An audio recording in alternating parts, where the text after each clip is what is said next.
सारथीला भरघोस निधी आणि महाज्योतीला तुटपुंजा निधी का, असा सवाल ओबीसी नेते नवनाथआबा वाघमारे यांनी सरकारला उपस्थित केला आहे। महाज्योतीच्या निधीकडे मंत्रिमंडळ दुर्लक्ष करत असल्याचा आरोप देखील वाघमारे यांनी राज्य सरकारवर केला आहे। राज्याचे अर्थमंत्री अजितदादा ओबीसीच्या विद्यार्थ्यांवर अन्याय करतात असं सांगत ओबीसीच्या पाठीत खंबीर खुपसण्याचं काम येणाऱ्या काळात मंत्र्यांनी बंद करावे असा सल्लाच वाघमारे यांनी मंत्र्यांना दिलाय। ओबीसीवर अन्याय होत असेल तर येणाऱ्या काळात आवाज उठवावा लागेल असा थेट इशारा देखील वाघमारे यांनी राज्य सरकारला दिलाय। शरद पवार यांची मंडल यात्रा नसून ती बंडल यात्रा होय अशी टीका ओबीसी नेते नवनाथआबा वाघमारे यांनी शरद पवार यांच्या मंडल यात्रेवर केली। अब महाज्योतीचा जे निधी आहे तो सध्या सरकारने कात्री लावली। 4 महिन्यापासून ओबीसींचे मुलं जे अभ्यास करतील यांचा भोजन निर्वाह भत्ता माझ्या मते 4000 मुलांचा 4 महिन्यापासून दिलेला नाही। खरं तर आता 2 दिवसापूर्वी या राज्याचे मुख्यमंत्री देवेंद्र फडणवीस यांनी गोव्यामध्ये ओबीसींच्या अधिवेशनात असं सांगितलं की मी ओबीसीच्या बाजूने बोललो म्हणून मला टार्गेट केलं जातं। ओबीसीच्या बाजूने बोलून काही फायदा होणार नाही। ओबीसींचे काय निर्णय तुम्ही घेता, ओबीसींच्या पाठीशी किती उभा राहता। गेल्या अनेक दिवसापासून सारथीच्या अनेक मोठमोठ्या बिल्डिंग उभा राहिल्यात, महाज्योतीच्या अनेक ऑफिसेस भाड्याच्या आणि किरायाच्या कुठेतरी छोट्या छोट्या जागी ऑफिस सुरू केलेत आणि सारथीला वेगळा न्याय, महाज्योतीला वेगळा न्याय, सारथीला भरघोस निधी, महाज्योतीला तुटपुंजा निधी, बार्टीला चांगला न्याय। परंतु महाज्योती ओबीसीसाठी ज्या 18 पगड जातीतील 12 बलुतेदार 18 आलुतेदार ह्या लोकांसाठी, ह्या गोरगरिबांच्या मुलांसाठी महाज्योती ही स्थापन केली, परंतु यामध्ये राज्याच्या मंत्रिमंडळाचं सपशेल दुर्लक्ष आहे। आणि खरं तर राज्याचे अर्थमंत्री माझ्या मते अजितदादा जाणीवपूर्वक ओबीसींच्या विद्यार्थ्यांवर अन्याय करण्याचं काम करतात। याच्यावर वारंवार आमचे सहकारी असतील, आमच्या ओबीसी मधील अनेक ओबीसी नेत्यांनी हे प्रश्न मांडले, परंतु अद्याप सुद्धा आज बातमी ज्यामध्ये फ्लॅश झाली की ओबीसींच्या मुलांची म्हणजे निर्वाह भत्ता, भोजन भत्ता हा 4 महिन्यापासून 4000 मुलांचा मिळाला नाही।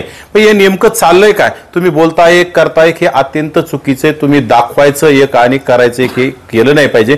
तुम्ही फक्त ओबीसी आमचा डीएनए मानायचं आणि कुठेतरी ओबीसीच्या बाजूने बोललो म्हणून मला टार्गेट होते, हे सगळे म्हणजे पुतना मावशीचं प्रेम तुम्ही दाखवण्याचं आता बंद केलं पाहिजे। कुठेतरी ते मगर मच्छे ते आसू गाळणं बंद केलं पाहिजे। हे नाटक करून काही फायदा होणार नाही। ओबीसींना भावनिक करून ओबीसींना कुठेतरी ओबीसीच्या पाठीत खंजीर खुपसण्याचं काम आता येणाऱ्या काळात या राज्यातील मंत्र्यांनी बंद करावं।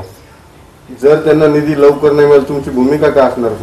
नक्कीच आम्ही आमच्या ओबीसीवर जर असाच अन्याय होत राहिला तर आम्हाला सरकारच्या विरोधात आवाज उठवावा लागेल। आम्ही येणाऱ्या काळात तो सुद्धा उठवणार आहोत आणि सरकारला सरकारची जागा दाखवून द्यायला सुद्धा आम्हाला वेळ लागणार नाही, कारण की आम्ही आता येणाऱ्या काळात ह्या बिंडोक आणि पागल असणारा जो आंतरवालीचा पोतराज जर मुंबईला गेला तर आम्हाला काहीतरी निर्णय घेऊन आमच्या ओबीसीवर अन्याय होणारा थांबवण्यासाठी आम्हाला काहीतरी एक पाऊल उचलावं लागेल। त्यामध्ये आम्ही येणाऱ्या काळात नक्कीच समाजामध्ये जागृती करण्याचं काम करू, आपलं कोण परको कोण हे सांगण्याचं काम करू। शरद पवारांच्या मंडल यात्रेवर काय बोलत सांगा? शरद पवारांची खरं तर ती मंडल यात्रा नाही, बंडल यात्रा आहे। कारण शरद पवारांनी गेल्या 2 वर्षापासून त्यांची सत्ता नसल्यामुळं, अस्वस्थ झाल्यामुळं कुठेतरी राज्यामध्ये जातीवादाचं बीज पेरण्याचं काम केलं। त्यामधूनच आंतरवालीचा जो बेवडा आहे त्या बेवड्याला समोर करून राज्य पेटवण्याचं, बीड पेटवण्याचं, मराठवाडा पेटवण्याचं काम केलं, छोट्या छोट्या जातीवर हल्ले करण्याचं काम केलं। याचे पूर्ण पाठीराखे, त्या बेवड्याचे पाठीराखे शरद पवार, रोहित पवार, राजेश टोपे हे असताना आता शरद पवारांना हे नवीनच नाटक कसं काय सुचलंय? शरद पवारांना वेळोवेळी यापूर्वी सुद्धा अनेक वर्षापासून नाटक करण्याचं व्याकरण जमलेलं आहे। कारण आता कुठेतरी महानगरपालिका, जिल्हा परिषद, पंचायत समिती, नगरपालिका, ग्रामपंचायत ह्या निवडणुका होऊ घातल्यात। याच्या धर्तीवर कुठेतरी शरद पवारांना आता पुन्हा ते बेवडा मुंबईला जायचं म्हणतोय आणि बेवडा मुंबईला जात असताना कुठेतरी बेवड्याला ओबीसीचा विरोध होऊ नये आणि ओबीसी मध्ये फूट पाडण्यासाठी हे शरद पवारांनी केलेला केविलवाना प्रयत्न आहे।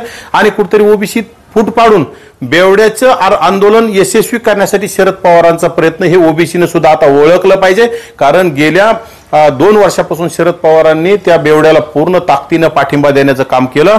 पूर्ण ओबीसीच्या विरोधात 58 लाखांपेक्षा जास्त बोगस नोंदी काढून ओबीसी मध्ये घुसखोरी केली. आज ओबीसीचं स्थानिक स्वराज्य संस्थेमध्ये अनेक लोकांना आता प्रतिनिधित्व गमावं लागणार आहे आणि अनेक लोकांच्या पदावर घुसखोरी करण्याचं काम हे बंडखोर लोक करतील आणि याचं पूर्ण श्रेय शरद पवारांना जातं, रोहित पवारांना जातं, एकनाथ शिंदेना जातं आणि राजेश टोपेंना जातं. त्यामुळं शरद पवार काय आहेत, शरद पवारांचं हे नौटंकी आणि नाटकी राजकारण आहे.